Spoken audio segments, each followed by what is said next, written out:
This is the May 25th, 2017 meeting of the Delaware Records Commission, and we'll begin with a roll call. Ms. Kohler? Here. Mr. Shulman? Here. Mr. Stelzer? Here. And Mr. Hellman?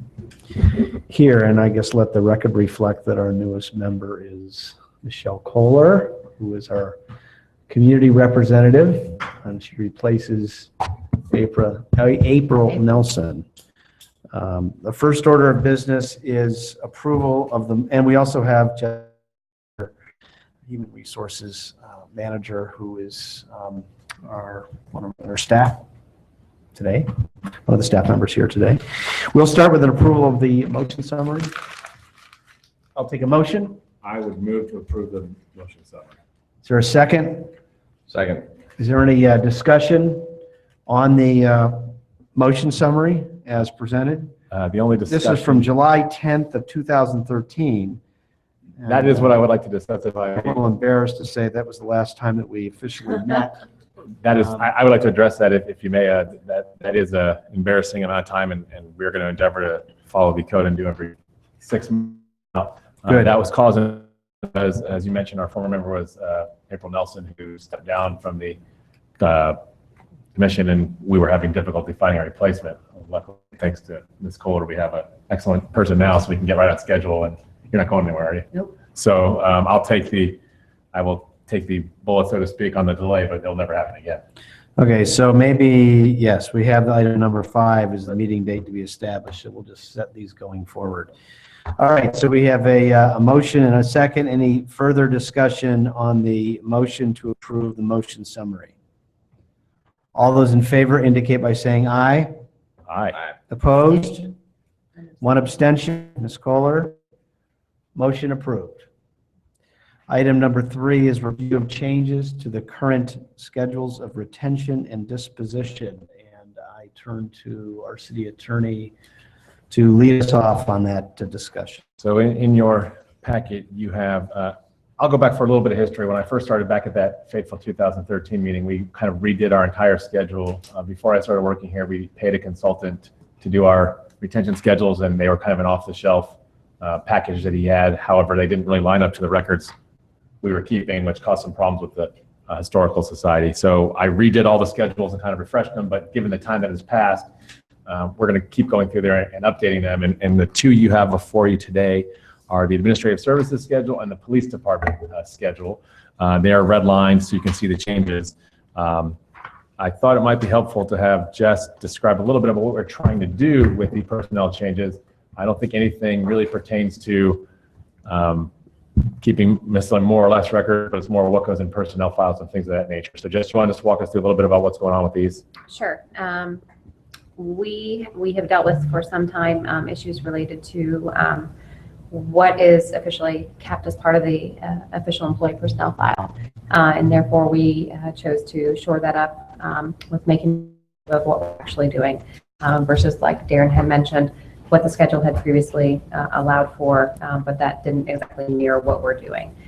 So that had changed some. So those changes are reflected here, as well as some other additions, if you will, to the schedule for, again, things that were not previously captured. So that's primarily what we're going for with the Administrative Services one. The police schedule has less substance changes and primarily 2 different kind of changes. One, addressing the different use of technology and how records are kept. So for example, there's record retention schedules for a fingerprint. Have in our schedule, but they don't take fingerprints on those paper sheets anymore. So that schedule is kind of outdated. So we wanted to update it to reflect what's going to happen to those papers, which we have no use anymore, and then what's going to happen with computer files. The big thing I wanted to point out with what we did with the police files is that you're going to know that a lot of the schedules have a 10-year period for computer files, but a longer period for paper files. But we wanted to make sure that we put notes in there that says, well, if you scan the paper file to the digital file, that doesn't mean you can get rid of the paper file. So I haven't seen that in a schedule before, but I felt it was important to add that language in there because they should be kept longer than the 10 years. So I didn't want it to be a situation where we scan our files and then get rid of them getting rid of the paper files thinking we know how to scan, because normally you have to keep one or the other. So in the schedules where you had to keep it longer, we made it clear that you had to keep that paper copy even if you scanned it. The other thing so those are the two distinctions: the updating records that we don't keep anymore, adding some new records, which primarily at the end, and then also the distinction between paper and electronic files. Okay, so excuse me, we have DAS, and then The police one didn't end up having police on top of it because I didn't. Susan Durbin and Don Clark helped me with the schedule, but the change. okay, so for instance, on page 1 here where it says Department of Administrative Services, why don't you just walk us through this? So recruitment files, Sure. So the recruitment would be files. kept 7 years? Yes. So first of all, it was called position files, but they really are, and it's actually used. It's a recruitment file, so we changed the name. But we're keeping those 7 years, and we kind of had to change our schedule based on how we actually operate now with the NeoGov system. So this includes all the things used to hire somebody. That's why it has the job description in there and references and things. These are the things, just correct me if I'm wrong, these are things kind of kept through that NeoGov onboarding, hiring process. Not onboarding, but hiring process. Correct, and we keep it all, NeoGov is our house for all that. And the 7 years, that number did not change. That is based on, there's a statute of limitations for suing for certain kinds of discrimination. So usually with these HR files, a lot of things will be kept 7 years for that reason, because you want to have to defend yourself. So after 7 years, will we have any record of our police chief recruitment or our fire chief recruitment that we did beyond that 7 years? Or late, how do we? From a have records some sort of- perspective, you don't have to, but if there's a business reason to keep it, you can keep it longer. Yeah, there's definitely a business reason not to keep every recruitment the city's ever done, but certainly the higher level recruitments, I think it makes sense, because unless, I guess we've got them, but We could, I mean, it would be, Unless you scan it and just put it in if the. there's some way of, all I'm saying is that the next time we go out for a police chief recruitment, we'll want to reference the chief recruitment that we did. do you think it would Exceeds that be, 7 years. do you think if we added a separate schedule that said something like department head or recruitment files kept until the next one, most recent one? I mean, we could certainly create that. I think that has a lot of value. At some point, I hate to say it, not to be blunt, but it's somewhat irrelative. We had other process, and when I started here in 1990, I was digging through the files too. I went through the same training, and actually before, about records retentions, what's legal, what we have to do, and all that sort of stuff. And we stayed pretty consistent every 2 years. And back in the day when records were in a certain format, the whole gist of what even just said was, we've got a records retention schedule, keeping records that way. After this meeting, it won't get talked about until maybe we schedule a second meeting of the year. But fundamentally, what becomes, these are issues that deal with legally what you have to keep. And more often than not, you're focused on permanent records and how you sustain, not just whether you get it on your schedule or not, what you're doing with them. There can be legal, and I'm sure Darren's gone through some of that stuff too, the implications of keeping records that you should have destroyed, because it could come up in a lawsuit too. It says, hey, we present something, that's always a thing. And that's even when we, about whatever it was, 10 or 15 years, when we brought Bob Schultz in, the consultant, to help. It's all about getting sued for either not being able to produce the record or sometimes having the record and you shouldn't have the record. Bottom line, you get all into this from that standpoint, and it very seldom comes up. There's records request type of things that we can get into hot water with. But at the end of the day, what records is it a, back in the day, it used to be a volume issue. You had tons and tons and tons of paper everywhere. Do you go through and get rid of it after some point in time? You just don't need it. Ultimately, things like that, they end up, if we're recruiting a police chief, maybe down in HR, they might have a file, the recruitment file, that had a number of pieces of information. But I'm going to guess somewhere else in our system, somebody's going to say, here's pretty much what we did, at least when we got to the point where we narrowed it down to 4 or 5 or 6 candidates, and how we brought in a headhunter or we didn't or whatever else. You'll kind of still have some of that sort of stuff, so that business use sort of thing. Yeah, I just think it's helpful to have some of the stuff that's still available for us. The one thing, and again, whether we're jumping ahead or not, I was going to wait a little bit. I know scanning stuff is something, whether we have a second meeting at some point, we've got to get back into the notion of it's not just a matter of approving retention schedules and approving disposition schedules, which is generally at some point what you get to. And even when Bob Schultz was here, it was still a lot about that and making sure you have your retention schedules done properly and you don't get sued for this, that, and whatever else. Our biggest challenge, reality-wise, is from a record standpoint, is how we maintain, how we sustain what we do with them. Scanning, but you end up with a plethora of scanned-in documents, but you can't find them. Maybe somebody could. I know there's not that Michelle did it. Michelle scanned them, but others trying to find that becomes a challenge. It shouldn't be a challenge. I've gave directions and everybody is Right. using it. But so- invariably, that'll happen after I leave. How I keep things, whether I scan them, whether I put them in a file, that's just the way that works. But anyways, I'll hold off a little bit because I think there's a couple comments I had somewhat related to that. But just to that specific though, even though it's been a couple of years, that notion in and of itself, but what happens to that afterwards? What happens to what? The record schedule. If Jessica, for whatever reason, gets another job offer somewhere and leaves tomorrow, at some point, somebody from the HR going to come back in and say, well, gee, and I'm not being critical of anybody. Yeah, we have that schedule, but we don't really do it that way.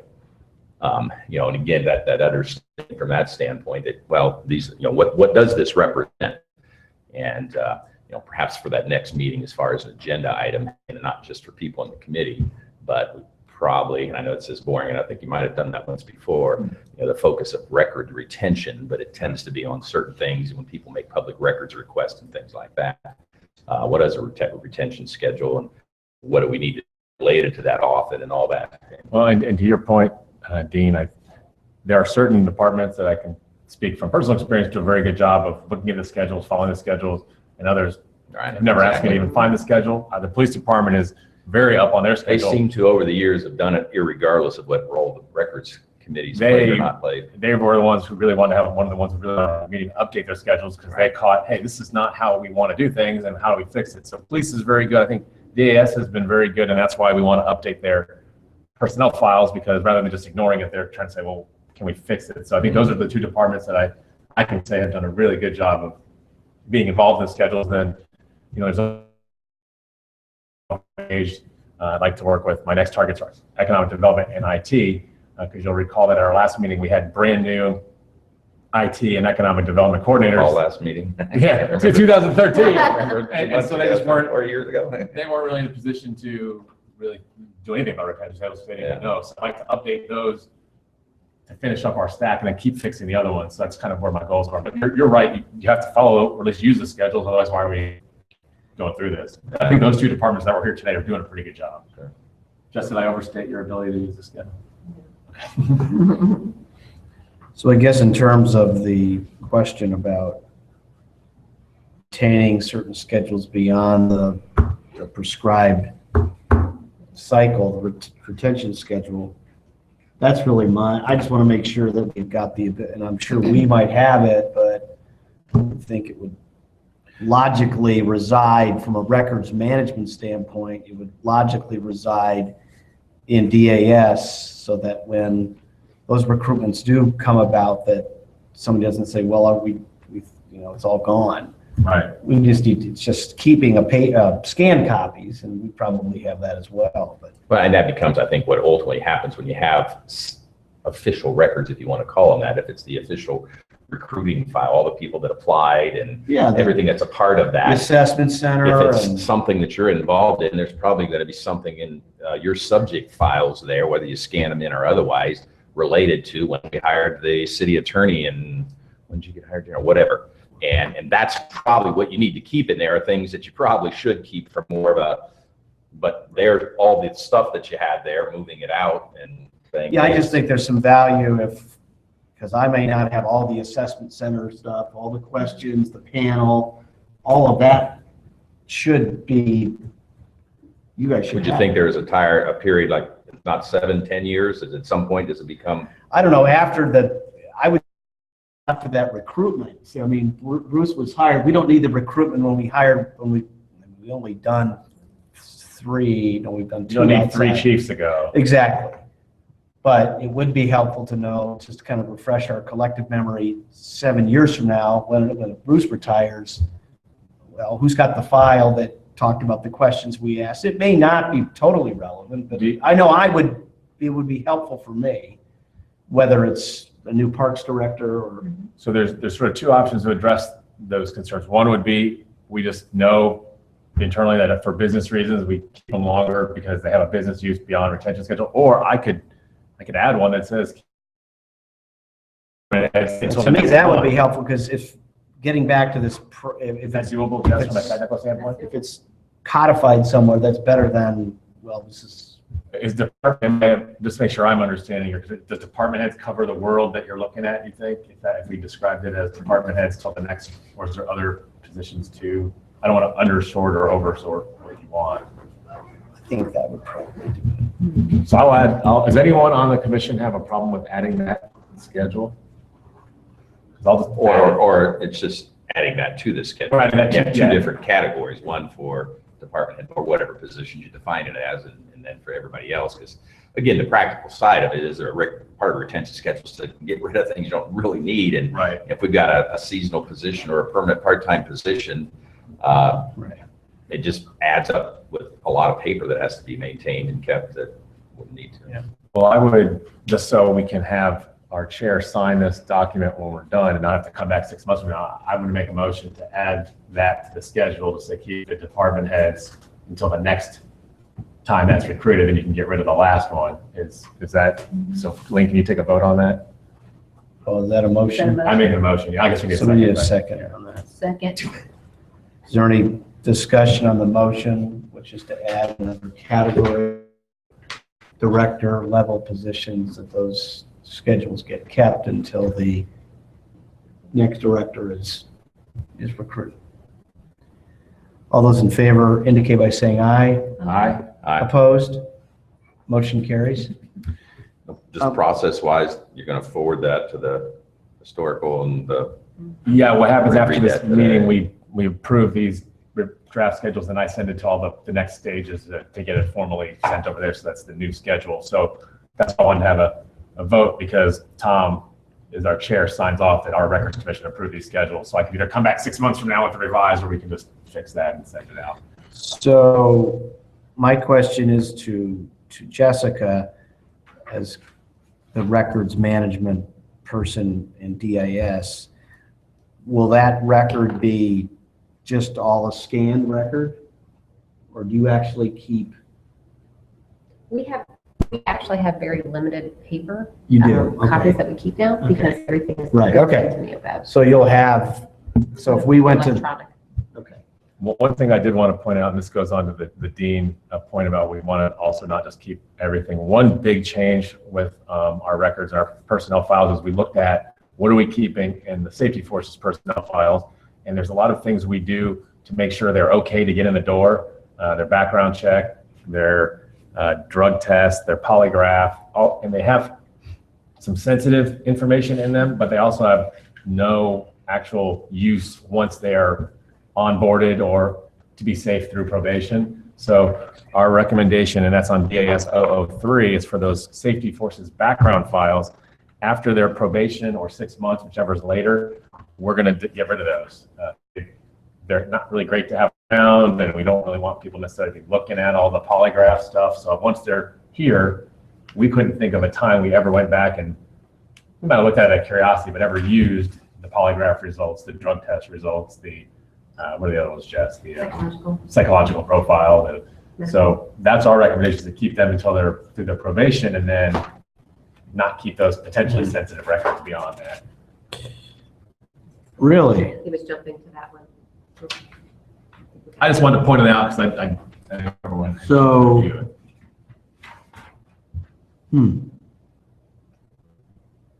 The only time we've ever really had to go into those files is occasionally we get a record, either a records request or a courtesy request from like another employer asking for that stuff. Like, hey, we're thinking about hiring your firefighter. Can we have their Pradco stuff? And first of all, it makes me feel icky to send it out. And secondly, like it has no business purpose for us. We're just maybe helping another person out. And they have, sometimes those polygraphs have some stuff in it that I don't think I would want public because they're sensitive. So rather than have that risk of ever being out in records request, we figured it's probably better to dispose of it when we don't need it anymore. But I wanted to point that out because it's not a Darren and Jess decision. That's everybody's decision. So the chief is okay with all of that going away after 6 months? I don't think they've ever used it. Ever. Not since I've been here. They don't, Nobody else. we don't know, so it's not used any kind of evaluation, not obviously the drug stuff, but any of the No, I mean- emotional intelligence work that we do through Pradco. It's all pre-employment, and so anything, once they've been hired, we're typically not going back and referencing that because that's all the information that was used to make the hiring decision. So I mean, it's all now, about whether they can get in the door, right, whether they meet the minimum criteria or the fit or whatever. I can think of one time we went back and looked at one more out of curiosity to say, hey, you know, we're having discipline problems. Was there sort of warning signs? But you can't do anything with that information other than looking at it. So There could potentially be all kinds of things internally and externally with that sort of stuff, questioning who we hire, how we hire, why'd you hire that guy, you know, or making records requests. You know, there's just a lot of potential pitfalls of keeping it too terribly long. Yeah, no, I know.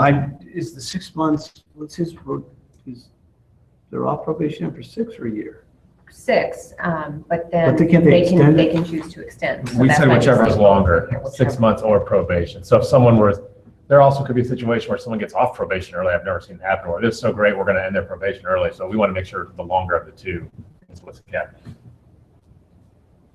And we had a meeting as part of our updating our processes. We'll have a record somehow in our file that this person has met all these criteria and had these things done. We just don't keep that record anymore. So if anyone asks, well, did they have their polygraph? We'll say, well, yeah, they did. We just don't need that polygraph anymore, but we have a document that. So the state doesn't require them.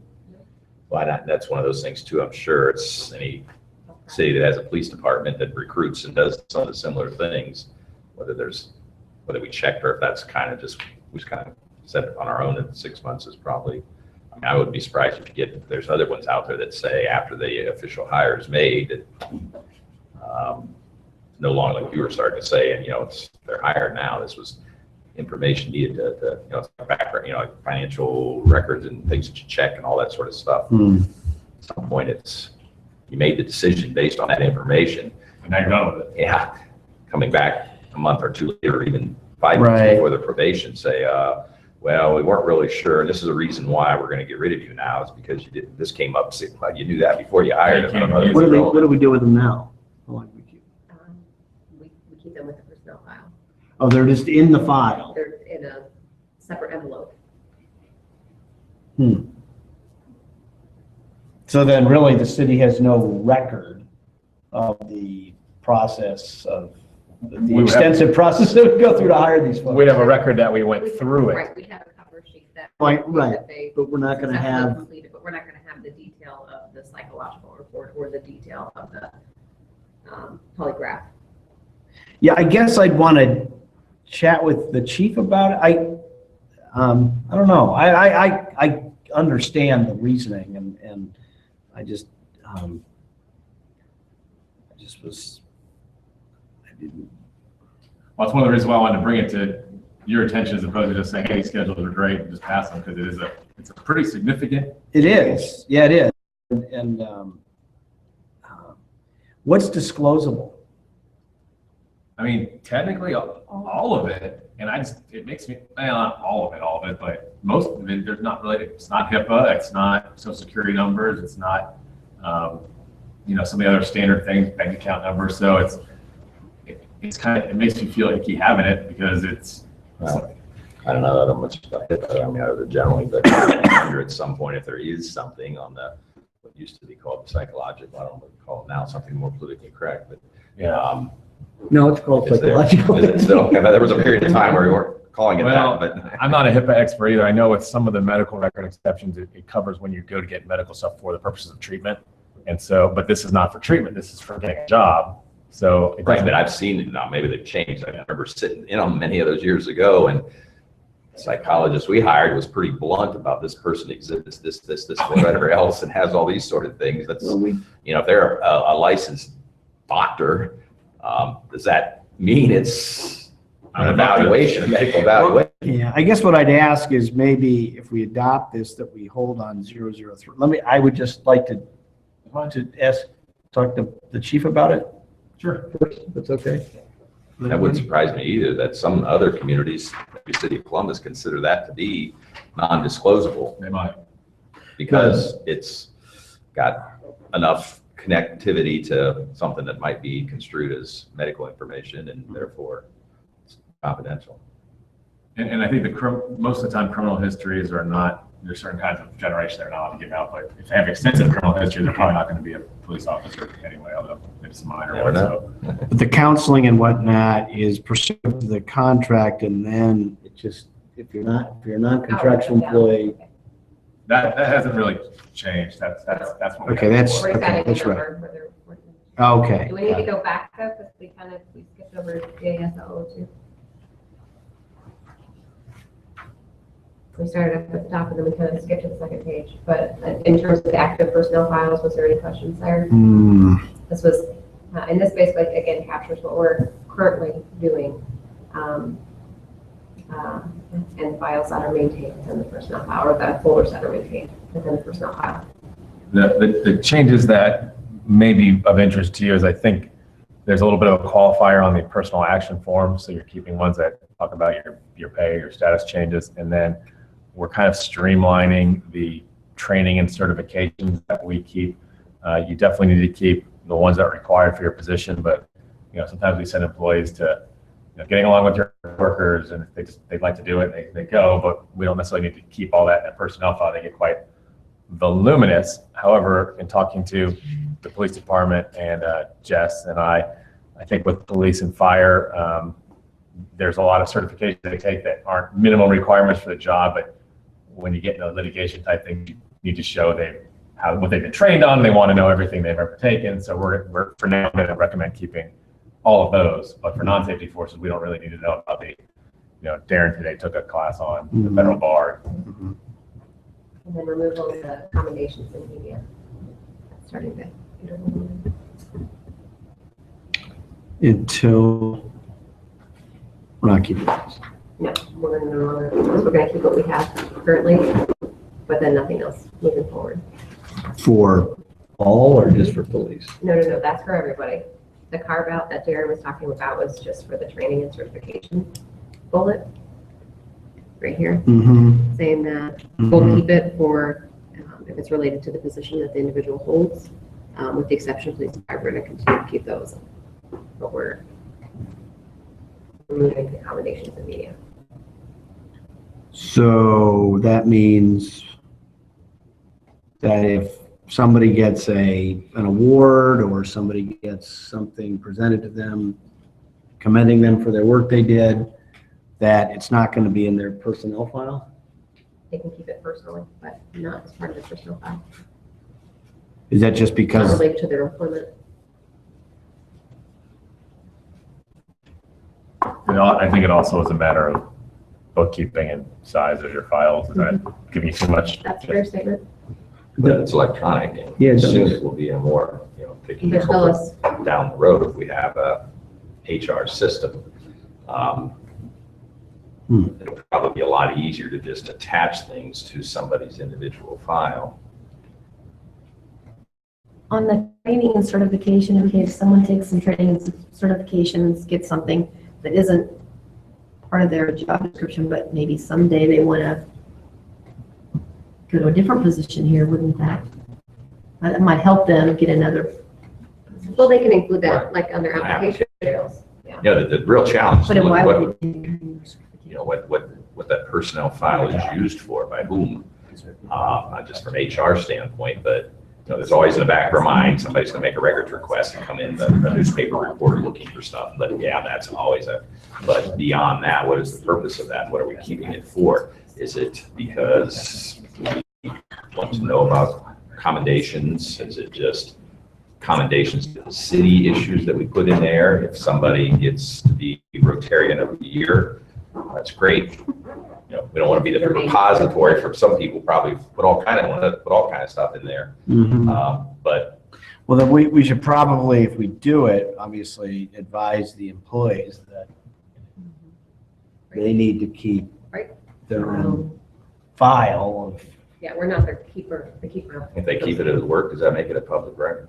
I mean, Yeah. we don't necessarily have a problem providing that stuff, just maintaining all that. And it seems like all the skin, and that does help, but it's a lot of digital space too. It's not free, and there's always potential errors of putting it in the wrong place and stuff like that. So we're trying to limit how much Okay. we keep. But again, if that's something you wanted to think No, about. I kind of get that. I mean, most Right. people probably have their own separate file they keep on. Their accolades. I mean, when you try to dismiss me, Tom, I'll show you all the accommodations I got to try to change your mind. He's like, it's not gonna work. Okay, verification.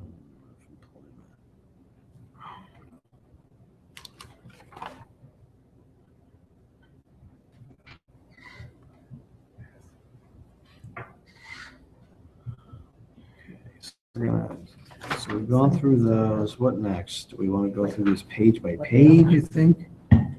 Probably Because Jackie's. So we talked about, so we already talked about DAS 03.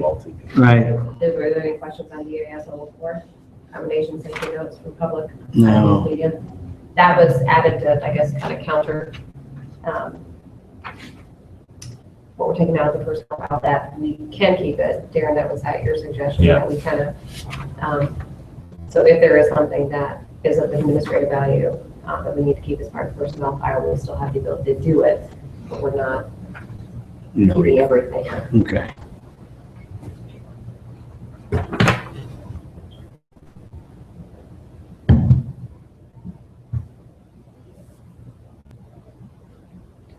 So the training and certification, if we get a wastewater 4 certification, that's obviously going to stay. That is. But if you've completed a seminar in at a conference that goes towards your continuing education, We don't need that. You don't need it unless the continuing education is for a certification that is required of your job. And then you probably have a transcript of your, completion of the year. okay. I mean, I know Dave Eflin, for instance, has to maintain X number of hours a year. I have to maintain X number of hours a year. Dean does. Yeah, I never put any of that in my file. I just keep it. I keep it myself after I get certified, but I mean, Okay. with, Okay. And DAS 07, we're just adding in the DOT testing results and correspondence. We currently keep this information, just was not reflected in the schedule, so we're just adding that. DAS 008, employee drug testing results, saying there as well that we currently maintain those records separate of personnel file, but it was not accurately reflected on the schedule. We added section DAS 010, grievances proceeding to city manager level, arbitration decisions, and fact-finding reports, because that was not included in the previous schedule as well. No, but I think it's in the city manager one. You might have, Is it? I think there might be one, I think There's there's one in the something city managers. but we kind of wanted to make sure that. I have every grievance that we ever received. I had scanned all those in, so when whoever's doing the purging, all they have to do is delete the scanned version off for that year, because it's done by year.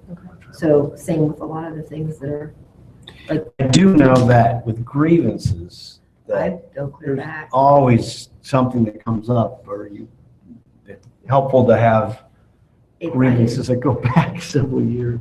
Might go back beyond that. I So is think ours that- goes- what's the recommendation? 10 years?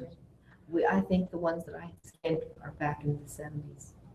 Right, but we're not going to go 1970s. ahead and, I just know there are times when a grievance comes up and somebody files something in 1998 Yeah, and and it's relevant in some way. Well, the world changes with Don't you how we think? keep records nowadays. You know, back in the day, a lot of the purposes about these things, and that's why it's all still based on old record maintenance methodologies, was took up too much space. You had all these grievance files taking up a whole room in a not here. And so you don't want to waste all that space. You got to move the stuff out. Today's day, I'm not so sure that's as critical. Right. Now, other than some reason why you don't want to keep it for some reason, because you don't want people to know, or because the contract says you can only, you question what difference does it make? If we said 10 years, so we go back and we have to erase an electronic file for all the grievances back to what's the reason to or to not to? Once you make that effort to scan it when you get it and put it into really not all that much afterwards. It's not, it might be Well, that's taking up some what- space yeah. in the cloud somewhere, but We did, I can tell you where we came up, and there's no science to it, to the 10-year was, it's essentially more than 3 contracts, three-year contracts plus a year, depending on where you're. Right, but right, there's- is there a practical reason to say that at some point, we don't want to consider those anymore? Because it's almost like it's more work to have to go back and purge them than what it is to just keep them.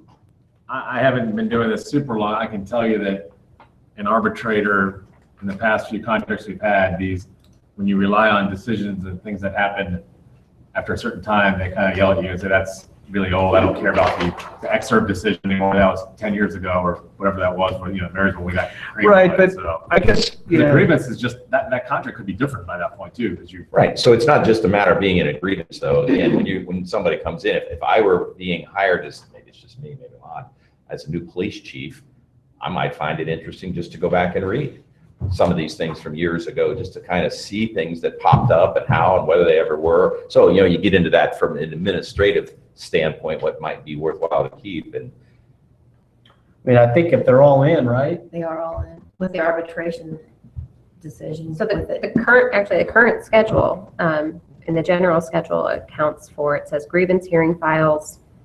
Those are maintained 1 year after all appeals are exhausted for grievances. And then for arbitration, mediation, fact finder reports, reports issued by third party that are maintained by the city manager's office, those are 7 years until after all appeals are exhausted. That's We- the current schedule. And that's something that we didn't destroy because people kept wanting to go back and look at what happened in the past. Yeah, I just So know. that is, I it's- mean, I would prefer if we already have them, why wouldn't we just hold on? We can. that's up to you. Well, it's up to the commission, I guess. It's up to you There's- on whether or not you want whoever to scan the final grievance along with the Well, you've arbitration. scanned what we They have. were all scanned in. Everything that I had in files. well, and again, that's from an old process to a new process to get that into place. Mhm. Back when I was up here, yeah, you literally had a file. Yeah, we had- Again, it's something I'm going to make for a records retention policy, for our records retention schedule, for the record retention schedule meeting. This is the way things were done in the old days, and things have radically changed. And that's one of the another suggestion I'm going to have as far as how we move forward with our records strategy here as a city. It really, if you step back and think about it, a big gist of even why the existing things were put in there, because you say, okay, why do we keep this? Because it either is taking up space or is doing things. Now if you just look at the time involvement, sometimes I think it's going to be more timely to go back and get rid of the stuff. If it's in a format, if we Take come more up with, time. if we come up with a more strategic means, not just say it's electronic. Now, if there's a grievance file, everybody does it, even though you make some electronic copies. But if we scanned in the actual grievance form that they submitted, the responses back, some of the emails associated with that, you see all kind of, just the current grievance that's floating out there, it's got a whole, John's got a whole laundry list of some of the things that have occurred with that. Once you've done that, you pretty much put most of the time into it. Why wouldn't you keep it?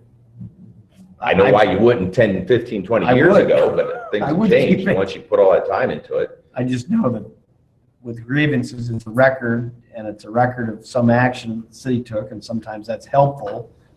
You never know when it's going to be helpful, but if it's just a matter of having it stored up in especially if it's digital. If somebody's got a filing cabinet of these things, yeah, at some point you got to pull them out of there because it's just taking up space. But So we would have to revise, so this is really more liberal than what we have currently, is what you're saying.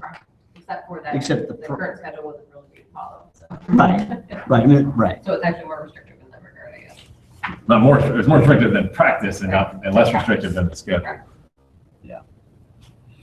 None of this stuff is locked in stone, so we can either, And Think because it's about already it. reflected in the general schedule, we don't necessarily have to do.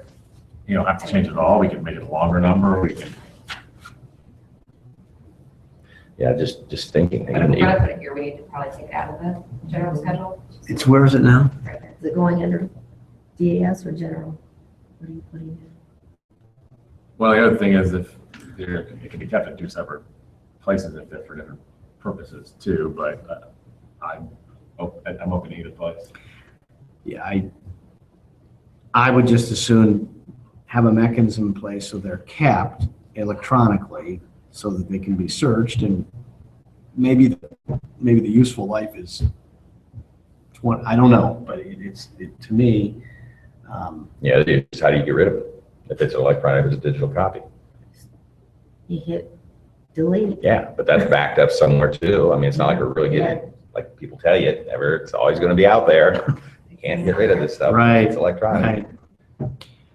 So what's your, Well, this is saying 10 years or until no longer of administrative value. I would say that most of these, I don't know, I just assume a lot of them.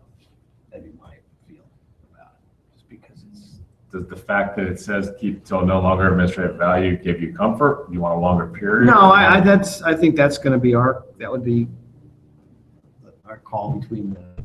What I'm asking is this schedule okay because it's building in that you can keep it longer, or do you not comfortable with it enough that you want to make it longer required on the schedule?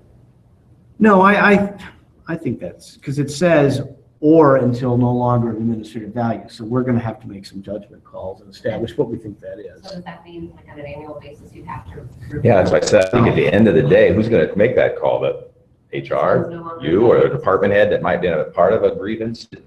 It becomes, again, you're creating more busy work and it's just Yeah. tough to do that. I mean, I don't know, and it won't happen. Not to be whatever, but Well, no, it it's hasn't hard. passed. I don't think it will. Either that or we'll just won't get rid of anything.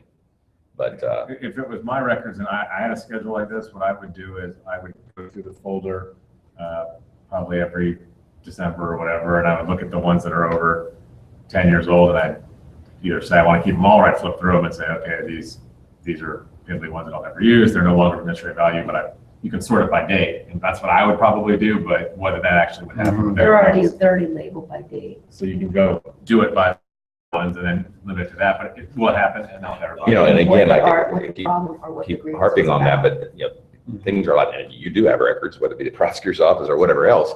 Does anybody do that? It used to be a challenge when everything was paper. And yes, we would too. We would have our schedules and we did it because we needed the space. We went back and we went through there. We identified, we'd have a specific burn, all these sort of things. And then a lot of this stuff is going to be, it's just going to be completely different. The Well, because reasons it's why not you, taking up why you need to space. get rid of things, because and even how you get rid of them, it's just a completely different form now. Whether there's remain anything, I know it used to be as things were transitioned to electronic records, whether this original arbitrator report, we needed to keep the original, or whether a scanned copy was sufficed. Let's just assume it was a record that had to be kept from a permanent basis. Can you keep a scanned copy? Can you keep the original? I don't know anymore, Darren, you're more knowledgeable. Is there anything, the original document that we really need to keep for too many things? Not too many things. The only thing I would say is the way technology works, if you think about what we used 10 years ago with those floppy disks, if you have a permanent schedule, which is why we had to have these conversations, if you have a permanent schedule, a lot of times you don't want to just scan everything because while it works now, PDF might not be the thing in the future. So Exactly. something super important that is critical and needs to be paper is good to keep for that reason. But if it's something that you keep 10 years, it will probably be able to access it. That's why I said this whole process, and even this records commission, what role it plays is got to change soon. It's been happening forever because everything's kept electronically in a lot of different formats, and it needs to shift to us being more thinking strategically on who. One of the suggestions I had is we need to really, in my opinion, need to get somebody from IT to become very knowledgeable of what the implications are and what and how. We as an organization need to start thinking about what we're doing. I'm just as bad as anybody else. We've got stuff all over the cloud. Some of this stuff's permanent. Back in the day, it was easy. That's that payroll ledger we got to keep forever. I can see it now. If it burns, you say, hey, sorry for our luck, but the building burned. We can only do so much. Now, going back, and we've known that for years, media measures change. The minutes from that first meeting I was at, I was talking about microfiche and all that sort of stuff. If you don't keep up with that, that's why it's shifting really towards a technology type of thing, whether software is going to assist. If we get a HR, again, I think what you're going to find out is that information's in there. At what point do you get rid of it? Now, I can speak from our CMI system, why I got 28 years worth of payroll information in there, history on all the employees. Why would I get rid of it? Well, might take some time to go in and put it all out, but one reason is, and even that's changing, because the number of records in that database keeps growing. Now it's up to 10,000, and every time you want to go in through your software and do a user-defined search, it's got to search through 10,000 records as opposed to 2,000. So there's going to be some practical things like that, but I think you're going to see a shift in a lot of these documents to things more driven by that electronic. And in some of these things, it's not a storage on a disk issue, and there's really no compelling reason to get rid of it. It just takes more time and more discussions about whether we really need it or don't need it. I think you're going to see documents, that whole notion, whether it says 7 or 6 years, it's going to be more a matter of if it's just paper or stuff that you get in, notes, the nature of what the record is. You're just saying we're not saying we're just not going to keep it after 2 days or after it's no longer administratively needed. Because we've got union contracts right above here, which says 30 years. So we keep union contracts. I don't know, I think that was there for a while, so. Again, it's dated, it goes back, I mean, early 80s, mid 80s was the first union contract Right. we had. Right. Yeah. But at what point do you say a 50-page union document contract that takes nothing? Yeah, I mean, if I were, I'd say 20, but that's 10 years goes quickly in government, and a lot can. But those are all again scanned in as well. You've got them all, right? You have them all. Right. The shared drive has them all. Michelle doesn't have anything anymore. I don't have anything. I don't have a problem with 20. I mean, my perspective, where I'm coming from with most of the changes that we made, is I'm always trying to keep our requirements to a minimum to meet our business needs, obviously. But because if we have one that says 20 and we don't keep it, this goes back to we get in trouble. So you don't want to say we're going to keep it forever, because then when you don't have it, you don't need it. But on the other hand, if it doesn't cost anything and you want to use it, that's what these schedules are for. So 20's fine. I just know that for us and for our successors, that having a record, a historical record of things when it comes to any number of different things that we do, but labor relations, grievances, and things like that, when you're sitting down and trying to research it, if you have some history, and that history could be 10 years, 15 or 20 years, it sometimes can be helpful in terms of thinking about what it is you're asked to decide this grievance on, or you have to do a response to a grievance. It may not be, but if it's not costing us to hold on to it, and we have a decent means of how we organize it, I would just assume hold on to this. But that seems 10 years just seems a little short. Again, from experience, because you deal a lot with that, and I struggled. I used to keep my own. I still got the binders down there from the 1985 contract, all of those, whatever, they're all on paper. We went back and we screened. I mentioned that. Are all those scanned? And even to Julie to say, let's go back, because what's on the S drive, I think, was from like a period forward. We might have gone back to the prior one, but I mean, I've got contracts down there, the original contracts, and I've used those even more recently. But I remember not just that, but even the fact finder report, the arbitration reports. I don't remember, it's probably been 6-7 years ago, where it was a fire issue at some point, and trying to go downstairs and dig through now again, it wasn't scanned, and that's obviously a part of how we maintain records. but ultimately couldn't find, knew it was somewhere, couldn't find it, so you're kind of missing out on some of that sort of stuff. But I think there's certain things like that. I don't know that there's any reason why. Now, it may be that when we look at this, it's more with the eye of saying, is there some compelling reason to say, make the effort to get rid of it? Because at some point, this is going to cause problems. I don't.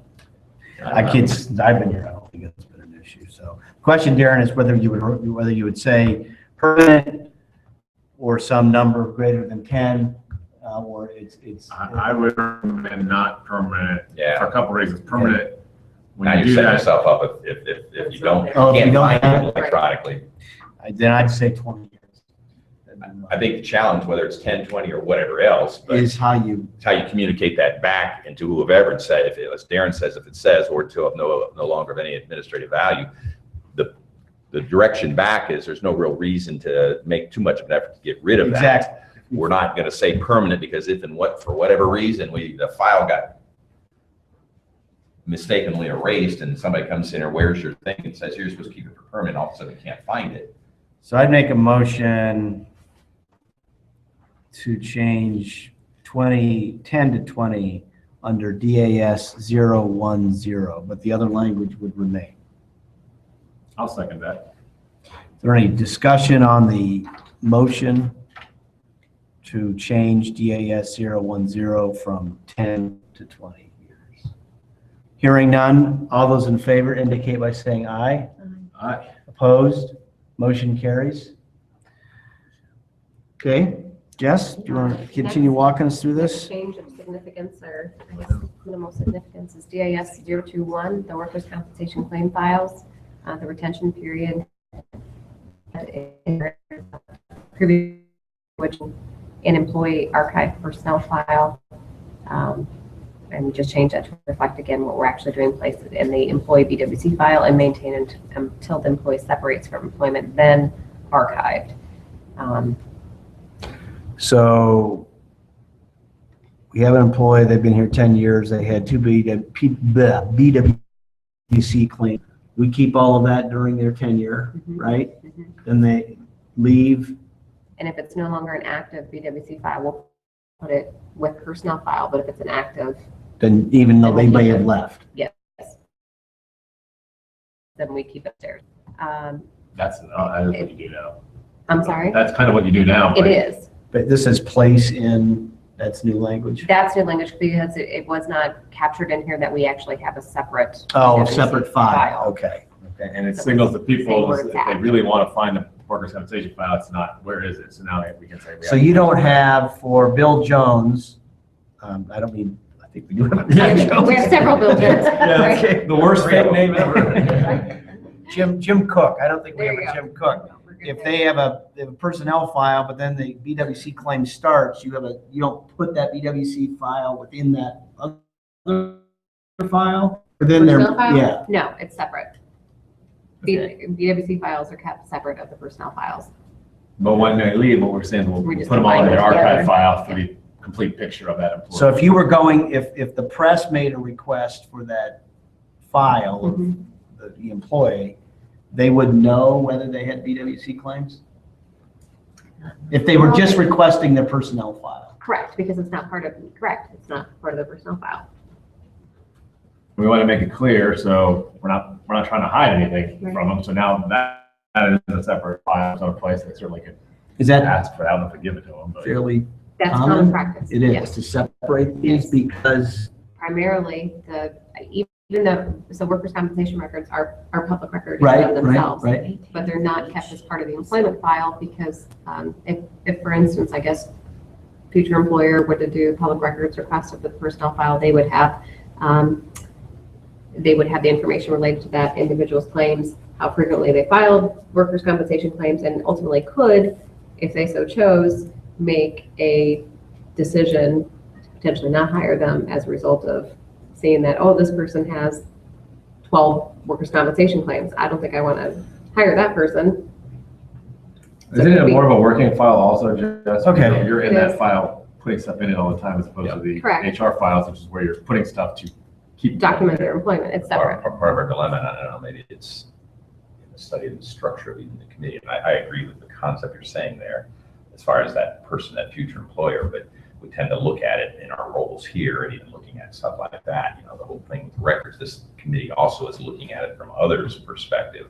And on the other side of the table, they may say, I see, I know your take on it, but yes, that should be information. They're a public employee and they're different than private employees and different things like that. And even, at some point you wonder, it'd be kind of open and transparent about it. Maybe we need to get one of those newspaper people, records commission of some sort, to get a different perspective on how they view these records. We look at it from an efficiency standpoint, or us getting sued, or being in an uncomfortable situation that somebody has to find out something about. But they are public records, and you find that in the paper when it comes to things like that. That external people have a different opinion about what should be done with public records. And Well, I think that's one thing we are trying to actually accomplish, because by having a schedule, and granted who's making a schedule, but the idea is we're signaling to everybody that this is a record that we keep, but this is where it is. So if they call and say, hey, where can I find that? We have a schedule for that, as opposed to just expecting it to be in this file because we didn't. It's a little bit more easy to figure out if you say this is exactly where it is and what happens to it, as opposed to, I think it probably is in your personnel file or something, I don't know. So, but if they call and say we want the workers' compensation file, we'll give it to them whether they ask for the personnel file or the. Right, but if they're calling for a record of the person's record with the city and they're getting their personnel file, but the person also has previously 3 workers' comp claims, they're not getting that. How do they know whether the person never, They don't need to know that. need because it's illegal for them to have access to that. For, like, I would gather to say yes in To terms put of it another, liability. that's not really necessarily our problem, but if you do, you can't discriminate against somebody because they could be. Right. Yeah, but that's on their them. that's That's their on issue, them. not If it's a us. public record, we don't make that call. That's Whether on they them. should get it or not, or whether you think it's fair that they hold that against them. Right. That's a subjective opinion on your part. And again, I'm not trying to say I wouldn't be of the same opinion if I could, but again, it's public record and it's public employees. Whether it's that or it's a newspaper says, yes, hey, I should have a right to be able to go in there and look at their personnel file and see that employee B has had 12 accidents at work. Well, and just to be clear, that's why, That would be reflected in discipline They potentially, could- though. they Well, maybe, but they could maybe get not. it if they, obviously they ask for it, but we're being pretty open on the schedule that this is a file that is a record series that you can ask for. And if they called and didn't know anything about our schedule and they said, hey, I want to know if they had any BWC claims, we give it to them. The question is whether that needs to be kept in the personnel file, but it's not like we're hiding anything because it actually literally tells them exactly where it is, what it's called, and what's in it. So At the end of the day, there's some responsibility on whoever's making a public records request to at least generally understand what they're asking for, whether we keep it in a personnel file or not keep it here, keep it how long or whatever else. Again, you always but again, it's our perception, and I'm as guilty as that. Is it our job to go figure out what it is they really want so that we can give it to them in the right time? Some people think, yes, it should be.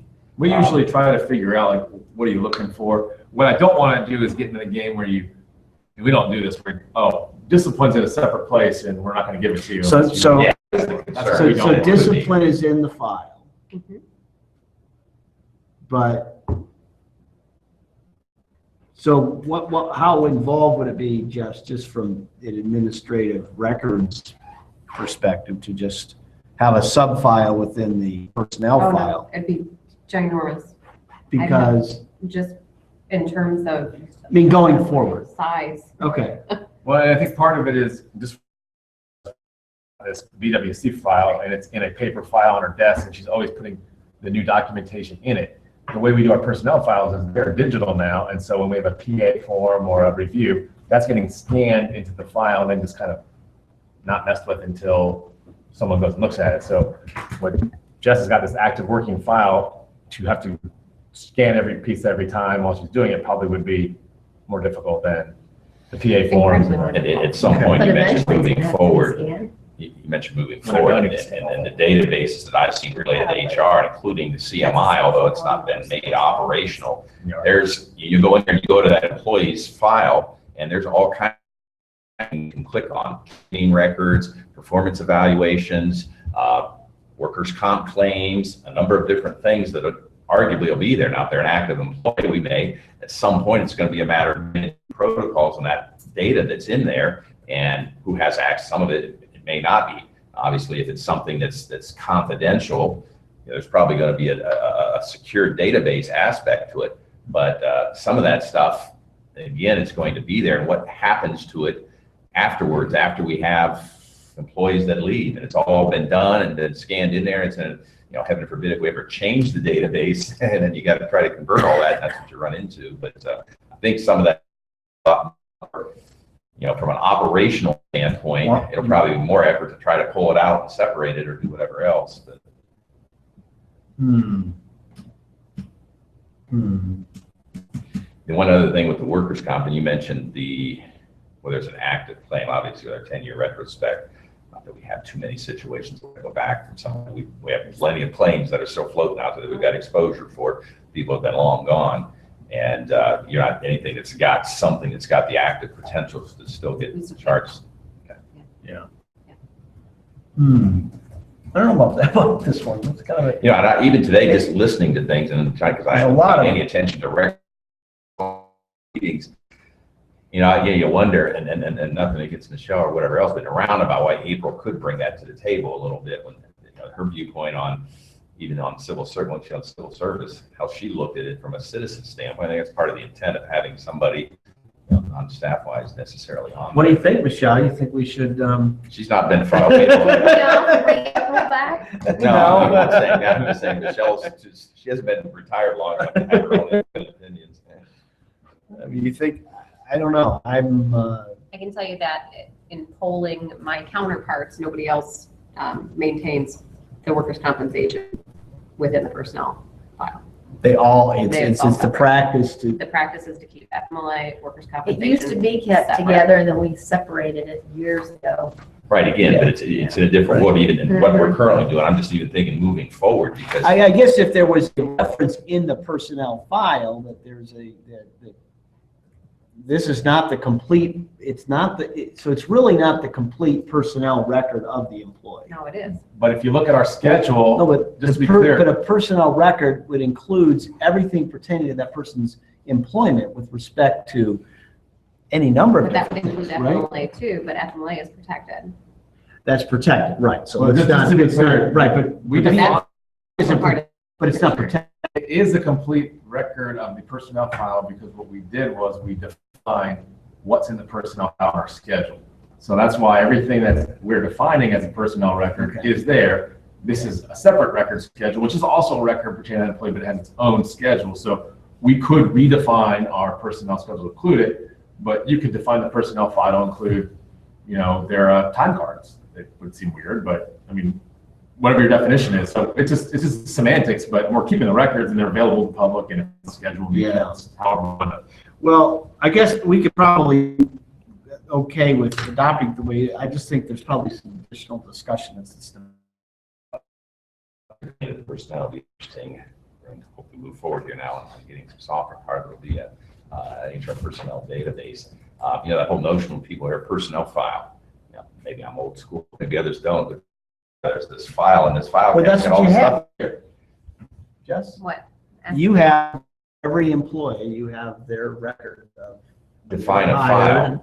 I'm saying file, this is file to me, and then there's electronic files, but most people envision somewhere there, they got this personnel file that's got all their whatever pertinent stuff in it, and Yeah. I'm guessing most of that's not, that there's an electronic, whether it's, I don't know what format it's being, it was scanned, employee name, a lot of PDF documents a part of that, but again, software is going to change a little bit because it's going to be in there, whether it's moving forward or whatever else, and that is the database.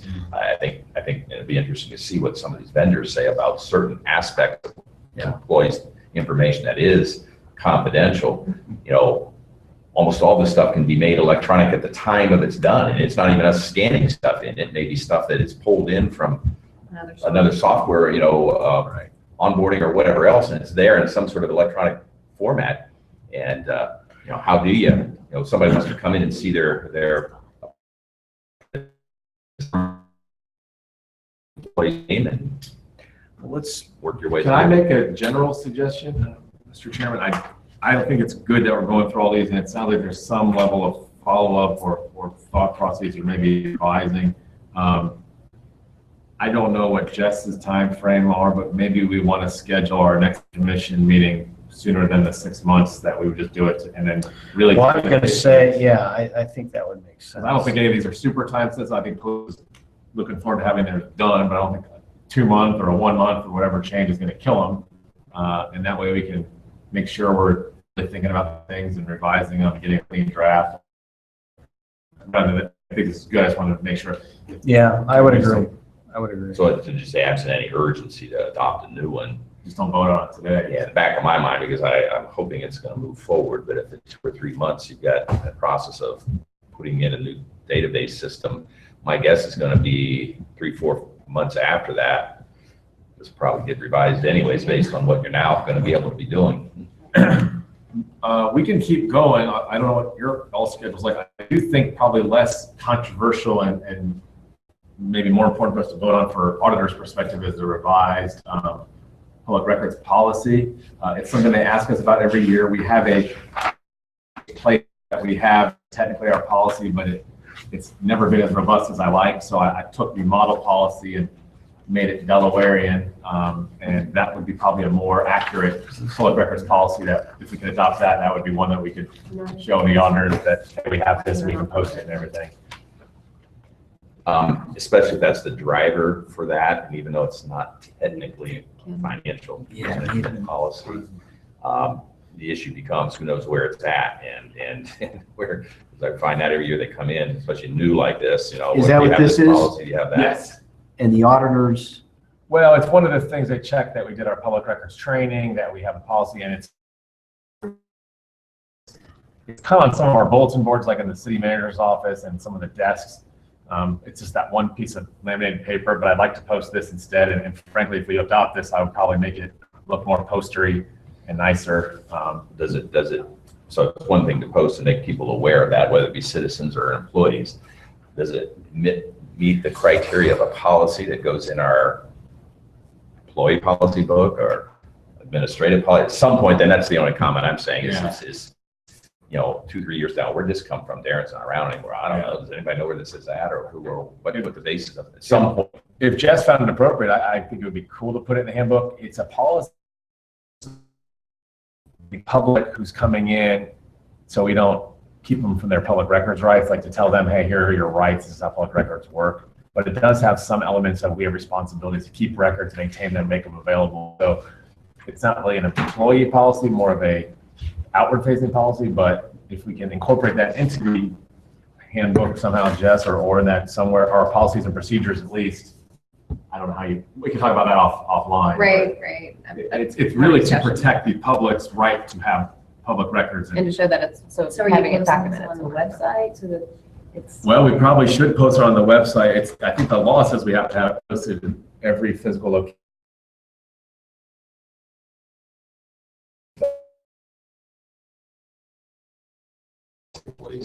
From a couple of them. I mean, it's kind of like, it's not, doesn't necessarily go in there saying it's like with our financial management plan. It comes up at budget time, council times, auditors, the rating agencies, we've got them in there and they've got a date on it when it was last amended. And if we change it, we literally have to go in and have council adopt a resolution because it's done through resolution. Whether there's administrative policies, and there might only be one right now, but at some point when you talk about continuity and succession planning and all that sort of stuff, it's always been for around, and I'm as bad as anybody else, our record keeper ability to make it such that somebody coming in after us can figure out what the heck's going on. To incorporate that in, and maybe that's just the first one, but something else, at some point something else comes up. It's not necessarily an employee issue policy, it's not necessarily a financial management policy, but it's something that we're going to call a policy. Yeah, And it may be adopted by council by resolution, so it's not like it's an ordinance that says thou shalt and thou shalt not. Yeah, But that's a good idea. And I think we can keep it in our public records folder as well. so this can be, so what's our current, this replaces? It would replace, but really supplement our current policy, which is, when you go back to your desk, I think you'll see it, Tom, it's the laminated sheet sideways. It says public, I don't know what it says, it's like public records are available, and we'll give it to you. I mean, it doesn't have a lot. No, it's just, Yeah, it's just a one page and it's just how to request it, I guess. basically. Yeah, They're posted in the department. It's like this, Yeah. and it's got like big words going like that, so it doesn't, Do you know where that is, Elaine? Yes. Yes, you do. you literally see it every day. Oh, well, that.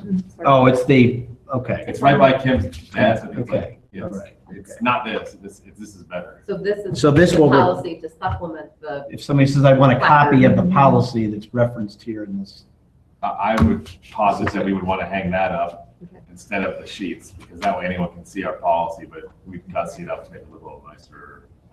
Put a Delaware. Miller mark on it, Yeah. and it's in a date that we adopted it, so. Okay, well, then it can be changed, and that's probably, what we, that's up to us to determine when it gets changed. Here, Yeah, yes. right. This, I think I mentioned this before, but I don't want to talk too fast. This was adopted from the state's model policy, so it does meet what they want at least. So then if we adopt this today, where it's replacing our current, This is adopted today. What I'll do is I will go back, I will add an adopted date, I'll put it on letterhead. I may ask Lee if he wants to make it look nicer in some way, but then I will go to the places, the locations, I'll laminate it, and I'll put it up on the boards right up there as and replace it with this one.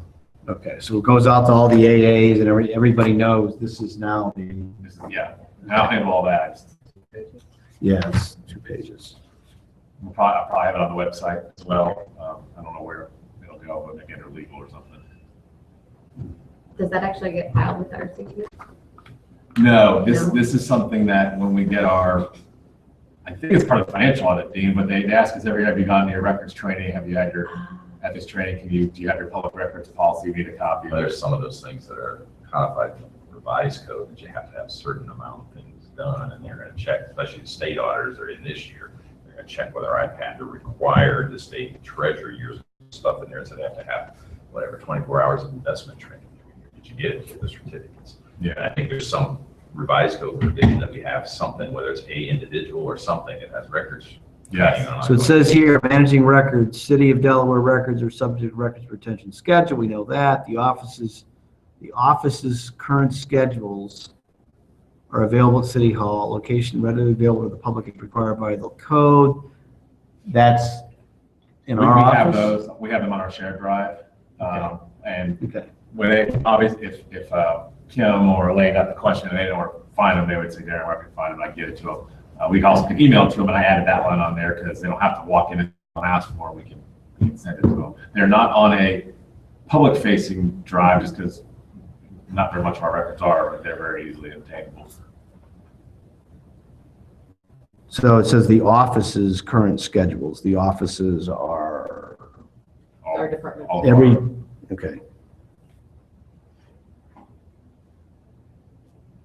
And the way we have our schedules organized now, Tom, is we have a general schedule, which kind of applies to everyone and also deals a lot with what kind of is over at City Hall. And then the departments have their own specific schedules. But, you know, I can send it to someone and the one page, here's all of our schedules. Right, that's what this is here, where you were just looking at. Proposing that this be adopted to, If we can adopt that today, I think the schedules can hold off, but this would at least okay.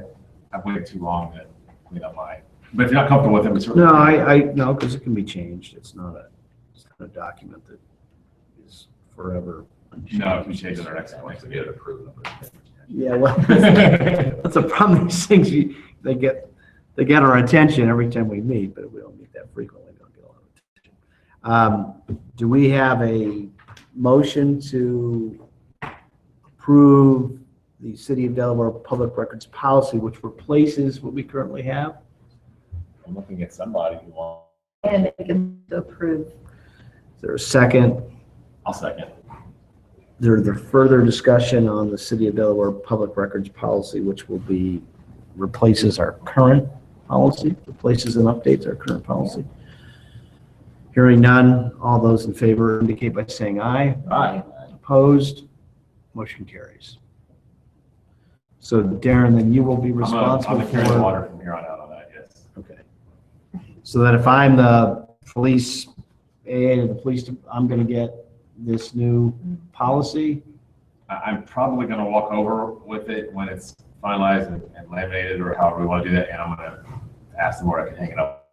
Okay, goes. I gotta see it, because sometimes they've asked me to almost certify all the locations where it's posted. I don't think we got that this time, but in a prior audit, maybe it was like a prior job, they were like, we want to know where it's hung up, and you got to certify that it's up in every place the public can get to. So Yeah, as much as anything, I know we look at these things, we think from our own standpoint, our exposure, our employees know when they should or shouldn't. And, so much more of this is transparency, and government is looking at it from the citizen's standpoint, saying they need to be able to, because, yeah, we have policy, but who can even find that, if you're just John Q. citizen. Right. So it's a matter of making sure that, and at some point, again, it probably, somewhere on the webpage, probably would be a bad idea. But And there's nothing in the change we just passed that changes what we're doing. It's just a little bit more fleshed out than the one pager that kind of. Says the commission, I assume you has this out, Dean? yeah, I didn't know what, since we hadn't met in a long time, I don't know, Darren's been, was just starting, lots come up there. I just handed that out just because it ask, that this is the area that does say that we have to meet at least once every 6 months. Right, and also talks about the commission may employ an archivist or records manager to serve under its direction. Power. We don't, it used to be Bob. Well, Schultz. no, Bob came in and consulting us He on was our consulting schedules, with but us, nothing but- against Bob, but that, and this is the thing, he gets into this, but not just this from a legal standpoint.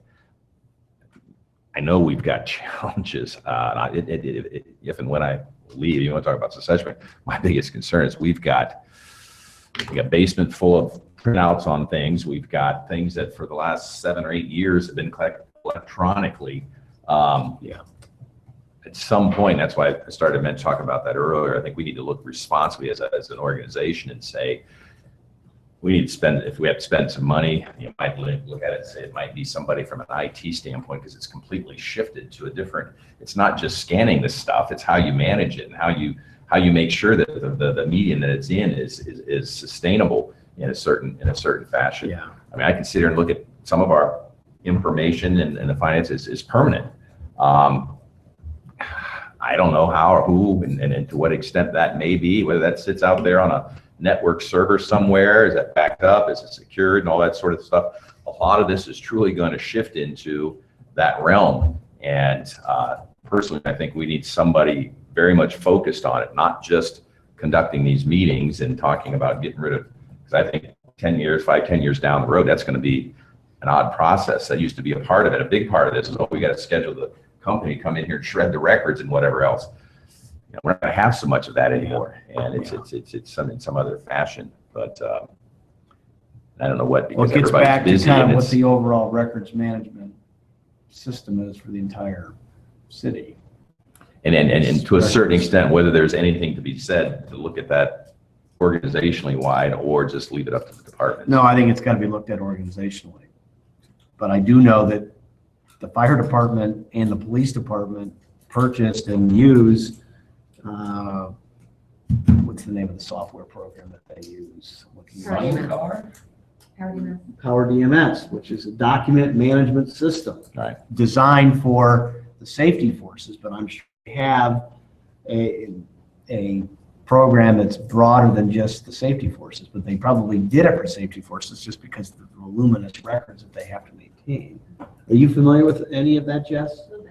What is it? What is it They have the do? ability to put the policies out there. You have the ability to track who's reviewed them, who's signed off on them. Changes and updates are tracked historically. Mhm. That's just pretty much their policies and standard operating procedures and things like that. Right. It's not there. Which The records It's is not a their massive. record, run record. Again, dating myself, but back in the day, we used to have somebody who would come in here, I know the county many years ago invested in a whole new system of keeping their documents and, you go in the archives and all that sort of stuff. And there was a lot to be said about the different mediums, whether it be microfiche, or then they got these scanned disks, they got floppy disks, and they got all kinds of different things that are, wherever out there. And, the reality of it is you just get away from it because it comes so easy. Where does it go? I don't know. It's in the computer somewhere, I guess. And, there's the one part about managing it from the standpoint of ease of access. Sometimes it's easier to know. Most of us will do that. I'll keep it in a file here, paper, because I know where I can find it. Remembering where it got stored somewhere out there and wherever else becomes more of a challenge. So, regardless of how we keep these records, document management, record management, I think is an area that I think we could all benefit from. Yeah. The key is, do we have enough there to give somebody a responsibility of taking it on and taking it on, not just for their little world, but, looking at it in the city. It's not going to be an administrative assistant. That's It's the not problem gonna with records. So records retention is usually done one of two ways. One, you get a records archivist, and that's their job, and they do that. be, right. And that's what happened at a lot of county levels. It just got to that level. It had several people that worked in there. The other side is you give it to an AA and says this is one of your many duties. And I'll give credit to Michelle. She did an admirable job of archiving all our records and scanning them and things, but that wasn't her whole job. And she had other stuff to do. And I don't want words in your mouth, but I'm guessing if you had a council packet to go out or some stuff to scan, you did the council packet first because there was a deadline, but you always got it done. But that's the thing, when you have lots of other jobs to do, records You is- could only do so much. And then at that point, that's maybe good for things that are floating through the city manager's office. Mhm. Doesn't do me any good. Well, yeah, because Right. I only did what came through our Right. annexations. They're permanent record. Well, they're all scanned in too, but they're permanent, so all the hard copies are in the basement, labeled, do not destroy permanent record. you know, So, and that Elaine and Kim know that, but no one's supposed to destroy those records. a But, true archivist would work with all the departments. Yeah, well, that's what I- but yeah, but there was only one. Kind of, I think. Oh, yeah, you can't do that. I hate to hire another consultant. And I don't think it's a Bob Schultz type of guy, because he made a niche because he was a police captain and he knew a little bit about, because he was one of the persons that had to keep track of police departments. So he could sell this service to all these public entities that are looking for somebody to come in and tell us what we need to do to comply with this.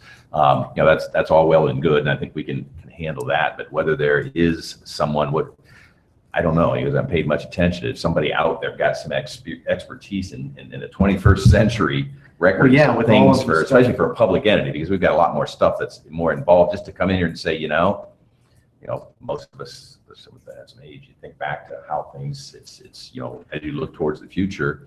Well, I think that would Here's- probably be the topic for our next meeting. I think we're gonna have to.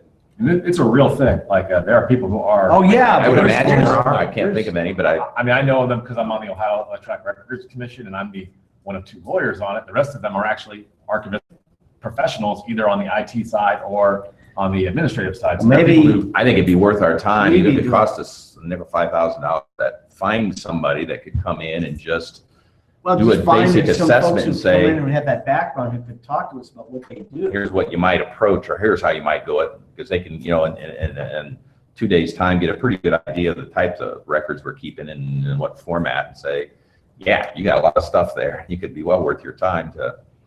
but it's Darren, not maybe just- you could arrange that for the next meeting, as we could have some, maybe a couple presentations from individuals who do that type of work. just more just in general, as opposed to like we're not hiring. right now. Not yet, but it Yeah. could lead us So, down that there are some path, people that- because it talks about that we can Do it as a employ an service. archivist or records manager, and maybe there's somebody, we can work with somebody to help us. And with that. ultimately, if they tell us that if you just added a. Because we just hired- position, Yeah. maybe that would be the logical. I just get tired there. I would be happy to take training. Right, and that's one of those Training things costs- that. I mean, I would want to get training. Right, on that. the point becomes, this is why I think we need to get somebody in, is what training who? Right.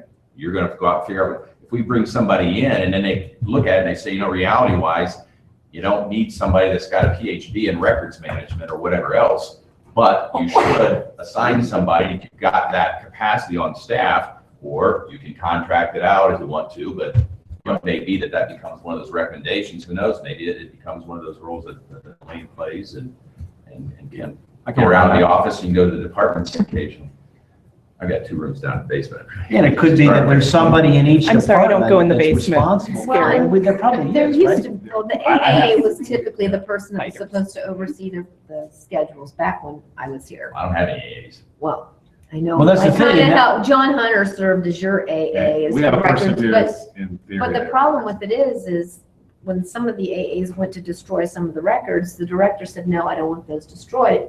So I know that there's a basement full of planning files down there that should have been destroyed years ago. And now they're I know that they're to the max. Well, there's a And whole. so that whole piece Right. fell through The because whole the destruction and director, keeping of it, like I said said, no. ultimately, I don't think it's gonna be as much a focus on when you get rid of this stuff, because it's not gonna be Yeah. problematic to keep it. My bigger concern gets around to how we manage our records, Right. and how we access them at some point in time.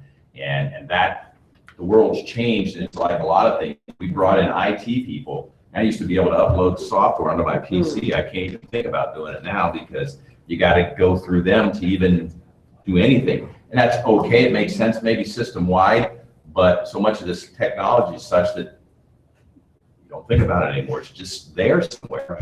And that makes it a different world. Do we, Well, let's plan for the next meeting sometime in perhaps July. do we want to try to set a date Seriously, now? Tommy said July with Iron Oh, Man. that's right. We could go August. Iron Man is gonna, Yeah, that's true. that's gonna be everybody's, I think everybody's focus. I'm gonna be I'm a mine. captain. I'm kind of a big deal. I know. I mean, we could do it before, or we could do it in August. That's fine.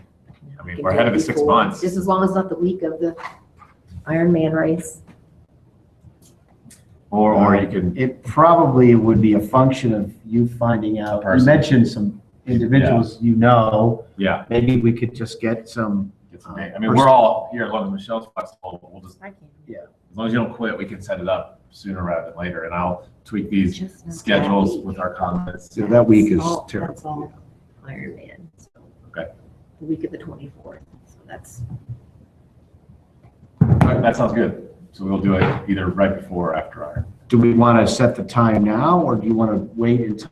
We want to, someone here, we probably want some degree of flexibility to see when they can. Then why don't we work around those Between, as long as schedules? Michelle, I stay away from her week, Dean and I, and probably our schedule are probably Every week.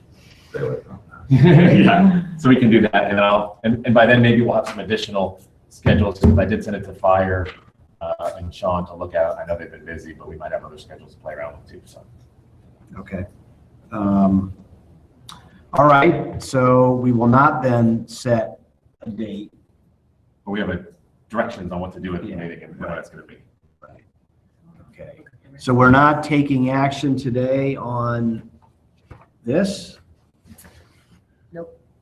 Well, it Hold sounded off. like you had enough concerns. Well, I and just thoughts had that one question with the chief, but I'm okay with us taking action. I just didn't want to pressure you and no, I wasn't, we made that one change.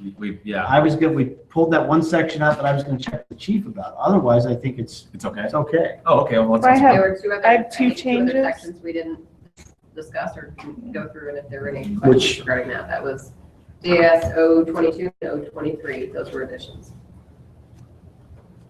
DAS, accommodation requests, place an employee medical file maintained until employee separates from employment. 22, FMLA, place an employee medical file maintained until employee separates from employment, then archive. I'd be checking stuff for sure. That's correct, again, these are how does practices it that we says currently as have in built, place. maintained in each facility by public works department. So how can it be maintained in each So we had facility? two by motions public to change on that. Yeah, we voted on the motion on the grievances, right? we got grievances, and you have the director recruitment. We changed that too. So that's two changes. Right. And then the And one, we're holding off on 003. I want pending so we're not approving that one yet. my discussion with. Yeah. But otherwise. 21, that we did receive. we had- Yeah, you were kind of thinking about No, that. so I get that. If it, we have to, If you're, we can always change it at some point. change it 2 months from now when we meet again, so. Right, so I'm not, In 025, 025? it says. No, those are the Facility existing project ones. plans and drawings as built, maintained in each facility by Public Works Department. So if it's maintained in each facility by a Public Works Department. I It's think- maintained in each facility, period. Well, I think the reason that's there is because DAS doesn't really have anything to do with the Yeah, as-built. But it says by Public Works Department, so they can't maintain them in each department if it's.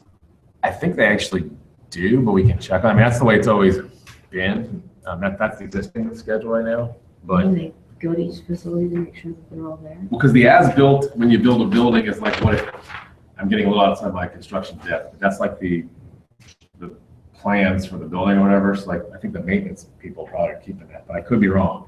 Oh, I see what you're saying. The as-built Okay. is a certain kind of plan that's so it's like. Yeah, it's the- Okay. If the roof starts breaking, that's what they look at to know where they can go up there and see it or something. But I couldn't tell you if that's really where they're keeping it or not. Okay, I Do see you, what do you're you know where we saying. keep the as-bills? For our buildings, Yeah. I was down in engineering. think they're all there. They were at one point before they moved there. I know they were at the. As built, maintained in each facility. What does it currently say? That's the current language. We I haven't just changed was it. wondering where they're, Oh, I it was is. wondering where, yeah. I'm guessing it's Yeah, it's like there. in each facility. Public Works must maintain it in each facility. That's what I was Yeah. getting at. Yeah, that's, That's what it says. How do you read that? I that's think how I interpret That's, it. yeah. That is, Maintained in each facility by Public Works. okay. So they Like know ours what's would that. be here, but, We don't have any as-built drawings here. okay, well, maybe there's, So, They're at the engineering building. It should probably say that. so maybe we need to. we need to- Or engineering office.